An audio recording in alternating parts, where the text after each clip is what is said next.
एक दुर्दैवी गोष्ट आहे की विकास दादा लवंडे यांच्यावर भ्याड हल्ला करण्यात आला. त्याला भ्याड हल्लाच मी म्हणेन.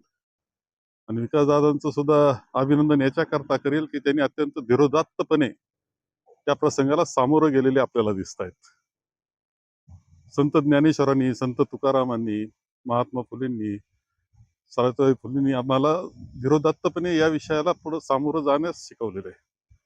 शाहू फुले आंबेडकरांचा विचार हा विचार पुढे नेण्याकरता जे लढतायत, आज मेहनत घेत आहेत, अशांवर हल्ले होत असताना दिसत आहेत.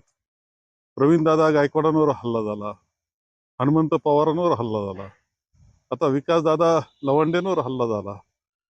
अत्यंत दुर्दैवी गोष्ट ही. खरे तुम्हाला प्रतिवाद करायला संधी आहे. तुम्ही सांगू शकता की आम्ही कसे खरे वारकरी आहोत, हे सांगण्याची जबाबदारी त्यांची आहे. असं असतं आणि हल्ला करून दहशत निर्माण करण्याचा प्रयत्न होतोय. आणि दुर्दैवानं हे सरकार, शासन त्यांना पाठीशी घालण्याचा प्रयत्न करतंय.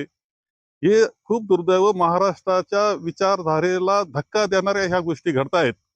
आणि यामध्ये अत्यंत जागृतपणे वारकरी संप्रदायानं, जे जे असतील वारकरी संप्रदायाला मानणारे, त्यांनी या गोष्टी खूप जागृतपणे पाहिलं पाहिजे. प्रतिवाद करायला हरकत नाही ना, तुम्ही करा प्रतिवाद, त्यांनी काही म्हटलं असेल तर. ही पद्धत जी आहे ती अत्यंत चुकीची आहे.